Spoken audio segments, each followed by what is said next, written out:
प्यारी सात संगत जी, प्यार से बोलिए धन निरंकार जी। सतगुरु माता सुदीक्षा सविंदर हरदेव जी महाराज की जय। निरंकारी राजमाता गुरवचन अवतार की जय। सतगुरु माता जी, राजपिता जी, जहाँ जहाँ भी संत महात्मा रहते हैं सभी के चरणों में शीश रख कर धन निरंकार जी प्रवान करना जी। सासंग जी दासी आप जी के चरणों में प्रैक्टिकल लाइफ ही रखती है, सच्चे भाषा जो जो आप बीती होती है आपके चरणों में रखती है। तो दासी जब फ्राइडे को सेवा पे गई सत्संग जी,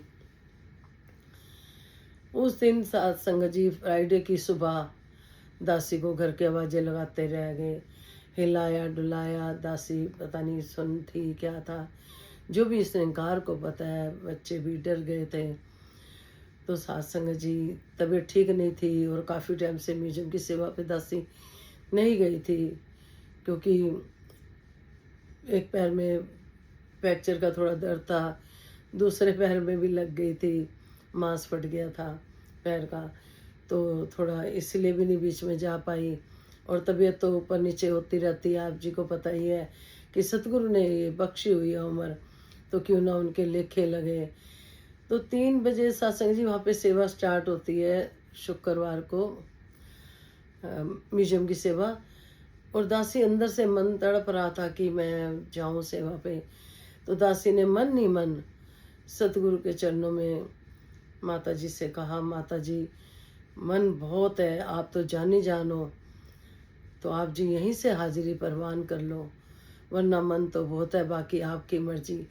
क्योंकि जितनी मर्जी हम कोशिश करके देख लें, होता वही है जो आप चाहते हो, और जो आप चाहते हो वो अच्छा ही होता है। तो सत्संग जी 3 बजे फिर दासी ने एकदम बहू बिटिया को बोला कि मेरी ड्यूटी तो हो चुकी है वहाँ पे, चलो कोई नहीं, अटेंडेंस नहीं लगेगी रजिस्टर में, कोई बात नहीं, पर मेरा मन बहुत खिंच रहा है कि जाऊँ।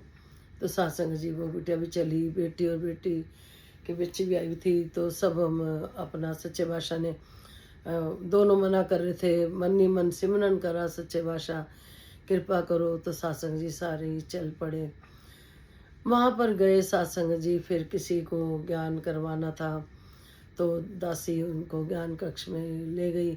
जब वापसी आई जहाँ पे जोड़े उतारते हैं सत्संग जी, सावन का महीना है, हम सब जानते हैं सत्संग जी कि सांपों का होता है, अभी कहीं से भी निकल आते हैं, बरसात में भी।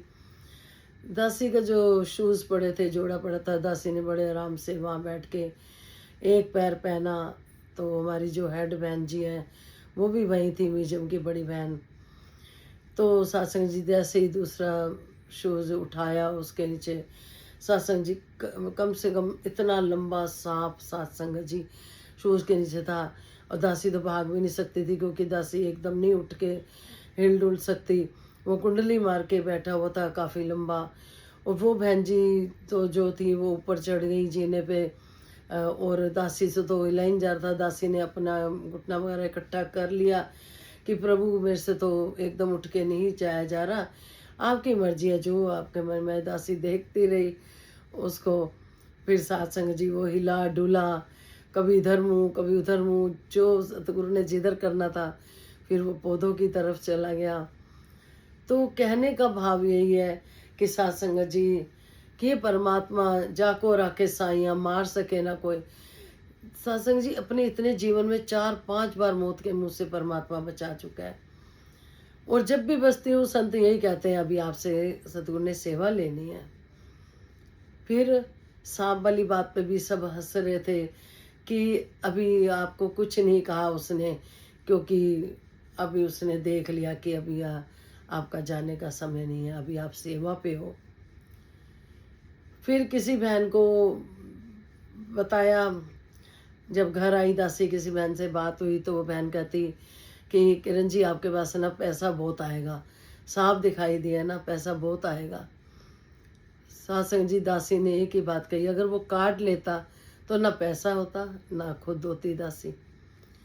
तो संसार में इतने भ्रमों में सत्संग जी भ्रम बहुत है फैले हुए, जो सतगुरु ने हमारे भ्रम दूर करे। कृष्ण जी गीता में बताते हैं कि जो पितरों की पूजा करता है वो पितरों में जाता है। जो देवी देवताओं की करता है वो देवी देवताओं में जाता है। जिसका जहाँ पे भरोसा और विश्वास है वही वही मिलता है। लेकिन साथ में मुक्ति का भी बताया कि मुक्ति तभी मिलेगी जो मेरे तत्व को जान लेगा। जो मेरे तत्व को जान लेगा वो मेरे तत्व में ही मिल जाएगा। और सब कुछ मिलेगा लेकिन मुक्ति तत्व के, वो तत्व ये सतगुरु जो निरंकारी मिशन में दिखाते हैं, जो ज्ञान जो कृष्ण भगवान ने कुरुक्षेत्र में अर्जुन जी को दिया था, वही ज्ञान। तो कृष्ण जी कहते हैं कि जिसकी जो पूजा करता है वो उसी में ही जाता है। फिर ये भी कि अंत समय में जहाँ पे हमारा ध्यान होगा वहीं पे ही जाते हैं। बताते हैं कि किसी संत का ध्यान या किसी एग्जाम्पल है, कुछ सच भी होती हैं, सत्संग जी हमें समझाने के लिए भी कही जाती हैं। कहते कोई इंसान जा रहा था, उसका ध्यान एक पेड़ लगा हुआ था, फल में चला गया, तो वो फल में कीड़ा बन के चला गया सत्संग जी, क्योंकि उसका ध्यान फल में था। इसी तरह से अगर हम ये निरंकार हमारे अंग संग है, अगर हम मोह माया में हैं कहीं हैं, तो हमारी फिर मुक्ति नहीं होने वाली। और किसी से भी अगर हम बात करते हैं तो नेचुरली मोह माया जल्दी से छूटती नहीं। तभी तो कहते हैं कंडो तिखी बालों निकी, बड़ी औखी गुर सिक्खी है। जितनी औखी गुर सिक्खी है सत्संग जी, एक बहन दासी को बोली आप तो कुछ नहीं, मतलब कि जैसे आप निरंकारियों में कुछ नहीं करते, पूजा पाठ नहीं करते, कोई जल चढ़ाने का नहीं या व्रत नियम का नहीं, कुछ नहीं। तो दासी ने यही कहा हमारी इतनी कठिन भक्ति है कि अगर हम सतगुरु के वचनों पर नहीं चलते तो हम परमात्मा को रिझा भी नहीं पाते। हमें सत्य मिला है, ज्ञान लेने से भ्रम मिटते हैं और फिर सत्य दिखाई देता है, और जब सत्य होता है उससे शक्ति मिलती है। फिर इसी सत्य के साथ कि अगर हम सच की राह पे चलते हैं, आनंद उठाते हैं, एक झूठ के बदले 100 झूठ बोलने पड़ते हैं। जिसके पास सच है तो उसके पास सब है। तो सच्चे बादशाह ने हमारे पर बड़ी कृपा करी, फिर से आप जी ने बचा लिया। दासी ने तो पीछे भी बताया था कि दासी ने बोल दिया था सतगुरु को जब आपकी कृपा हो दासी को अपने चरणों में ले लेना, जब आपका। बार बार दासी को हैरानी होती, इतनी बार बचाया, लेकिन संतों ने यही कहा कि अभी आपसे सेवा लेनी है। दासी फिजिकल रूप में तो सेवा कर नहीं पाती, लेकिन ये सैचुरे को सतगुरु की कृपा हुई तो दासी थोड़ी देर गई। बहुत एक मन में खुशी हुई कि सच्चे बादशाह कृपा करो, संगतें मिलती रहे, सत्संग होते रहे, घर में संतों का आना जाना लगा रहे, संत आते जाते रहे, सेवाएं होती रहे। फिर संत समझाते हैं कि सत्संग में हम जाते हैं तो तन की सेवा होगी, चल के गए, मन की सेवा होगी, मन से सुना, धन की सेवा होगी जब हम वहाँ चढ़ावा चढ़ाते हैं। फिर सत्संग जी यही दासी बोलेगी कि बार बार सतगुरु ने बचाया, तो सच्चे बादशाह जीवन आपके लिखे लग जाए, गुणगान में लग जाए। कितनी भी सत्संग जी कोई बात है, अगर हम अपने मन की बात करते हैं तो संत भी अक्सर कहते रिप्लाई आता है। और दासी की तो प्रैक्टिकल लाइफ है सत्संग जी। दासी आज बुराड़ी गई तो रास्ते में एक अमरूद की रेड़ी देखी तो मन हुआ कि संतों के लिए प्रसाद लिया जाए। अभी इतना ही कहा था कि लेकिन कैब आगे को निकल गई, रेड़ी पीछे रह गई। सोचा आगे रेड़ी मिल जाएगी, नहीं। फिर मन में आया चलो कोई नहीं, सतगुरु ने चाहा तो भवन पे प्रसाद अमरूद का बांट देंगे, अगर मन में भाव आ रहा है तो सत्संग जी कोई रेड़ी नहीं दिखी दोबारा, ना मैं वहाँ से ले पाई कुछ। दासी घर आई, अभी फर्स्ट फ्लोर वाले नीचे रहते हैं सत्संग जी। आते ही उन्होंने दासी को अमरूद दिया कि आंटी जी ये राजस्थान का अमरूद है। कहने का भाव ये है कि हम जब किसी को देने की सोचते हैं ना, वो हमारे पास आता है, फिर वो जो अच्छाई है या बुराई है दोनों ही आती हैं वापसी। दासी ने वहां सोचा कि अमरूद भोग लगवाना है, चलो प्रसाद देंगे, चलो भवन पे दे देंगे। आते ही मिल गया सत्संग जी। फिर ये एहसास होता है, खुशी होती है कि सच्चे बादशाह आप अंग संग हो। ये एहसास करा देता है कि अंग संग हो, कि उनको पता था कि मेरे मन में क्या भाव चल रहे हैं, उल्टा दासी को ही दे दिया। ऐसे ही कई बार दासी सोचती है ये चीज करनी है, सतगुरु पहले ही भेज देता है, दासी के पास ही भेज देता है। अभी सोचती हूँ संतों की सेवा में ये करना है, वो करना है। अभी सत्संग जी थोड़े दिन पहले, ये सॉरी सचड़े की बात है, दासी जा रही थी, 3 बच्चे थे, बाइक तेज चलाते हैं। एक आंटी थी, मतलब हमारे लिए तो दीदी हुई, बच्चों के लिए आंटी थी। तो बहुत आपस में बहस हो रही थी। सत्संग जी जैसे दासी सेवा पे जा रही थी, फिर सभी अपने बच्चे लगते हैं। दासी ने उनको भी समझाया कि आपके बच्चे से भी गलती होती है, तब आप ऐसे करते हो कि आप बार बार कह रहे हो पुलिस बुलाऊं, पुलिस बुलाऊं। बच्चों को क्रोध दिला रहे हो आप ऐसे बोल के। दासी उनको बच्चों को चुप करा रही है, वो चुप हो गए। फिर बड़े बंदे क्या करते, जोश दिला रहे कि हम पुलिस बुलाए। दासी ने कहा, बहन जी आप जी बच्चों को और क्रोध दिला रहे हो, आप समझदार हो, वो बच्चे हैं, यंग बच्चे हैं।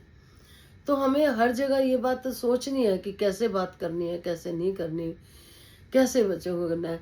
सत्संग जी वो तो अपना चली गई। उसके बाद ये तीनों बच्चे जो बाइक पे थे, दासी को बोले, भाई आंटी हम छोड़ दें आपको, कहाँ जा रहे हो? मैं कहा बेटा भवन पे जा रहे हो, हम छोड़ दें? मैं कहा नहीं, कोई नहीं, यहाँ सत्संग होता, आप भी आया करो। दासी सेवा पे जा रही है। हम तीनों बच्चों को बोल दिया, उन्हें बताया कहाँ से हैं। फिर जब दासी गई, घंटे 1.5 घंटे बाद वो बच्चे आ गए भवन पे। आंटी कब कब सत्संग होता है यहाँ पे? तो दासी ने बता दिया। फिर वहाँ पे जो सेवादार बहन थी, प्रसाद दे रही थी, उनको इज्जत से बिठाया, अच्छे से उनको जलपान करवाया, प्रसाद दिया। तब सतगुरु की बात याद आई कि हमें कहना ना पड़े हम निरंकारी हैं, हमारे कर्म बोले। कहीं कोई ऊंच नीच हो रही है तो उसमें और मतलब कि बढ़ावा ना देकर सही शिक्षा दी जाए कि बात को ख़त्म किया जाए, वरना तो बात खिंचती चली जाती है। तो इसलिए दासी के मन में ये भाव आ रहा था कि सारा संसार अपना है, हम कहते हैं, हम समझते हैं। तो दासी को बड़ी खुशी हुई। उन तीनों बच्चों ने बोला कि हम भी आया करेंगे। फिर फ़ोन आया, आज आप जाओगे? मैं कहा आज मेरा ध्यान नहीं। कह रहे अच्छा आंटी, जब मंगलवार को पहली बार जाना तो वहाँ पे फिर दासी मिलवा भी दिया। फिर लाने वाले सतगुरु हैं। तो कहीं कहीं भी अगर कहीं मेहनत करते हैं, हम कोई काम करें, तो हम अपने आप को करता नहीं मानेंगे, करता नहीं। क्यों? अगर हम मेहनत भी कर रहे हैं तो वो भी उसकी कृपा से ही कर रहे हैं। अगर मैं सोचूं कि मैंने करा, नहीं, सतगुरु ने उनको मेरे थ्रू संदेशा देना था, दे दिया। बिचौला बनाता है सतगुरु, जैसे कोई रिश्ता कराने के लिए बनाते हैं ना बिचौला, कोई ना कोई होता है। ऐसे ही सतगुरु से मिलने आने के लिए भी बिचौला होता है कोई ना कोई, वो अपने गुरसिख को मिलवा देता है। मेहनत कर रहे हैं, एक अगर उसकी मर्जी ना हो परमात्मा की, तो हम पास में ही गिलास पानी का पड़ा होता है, नहीं उठा पाते। दासी ने अपनी ऐसी कंडीशन देखी है, इसलिए कह रही है दासी, देखी है। कहीं भी दासी अपने आप को लेके नहीं चलती। किसी बच्चे को ज्ञान करवाया तो बाद में किसी ने बोला कि दासी को कि आपने अपना नाम नाम बनाना है, अपनी इज्जत बनानी है। दासी ने कहा कहीं भी ऐसी कोई बात नहीं है। दासी का एक ही भाव है कि सारे सुखी हो जाएं। मिट्टी हो जाना है, एक दिन यहीं रह जाना है शरीर।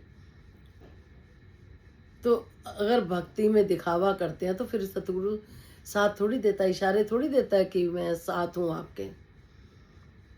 कई बार किसी को गलत फहमी हो जाती है, जैसे जैसे बताया दासी ने कि कहा कि आप अपने इज्जत बनाने के लिए कि हाँ भाई सत्संग जी कृपा करो।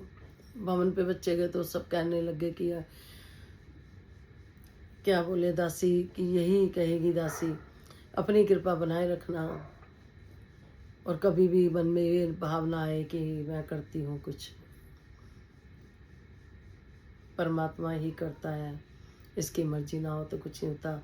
भाव हमारे शुद्ध होने चाहिए। भाव यही है दासी के कि विश्व का कल्याण हो, हर घर में ज्ञान हो, सतगुरु माता सुदीक्षा जी कृपा करें, सबके मुख पे सतगुरु का गुणगान हो। अनजाने में कोई गलती हो गई हो, किसी के प्रति कुछ ऐसा मन में बात आपसे शेयर कर ली हो, वहाँ बख्श देना, दासी को बख्श देना, आगे से सुमत देना। दासी हमेशा प्रैक्टिकल लाइफ आप जी के चरणों में रखती है, और आप जी प्यार भी देते हो, तो आप जी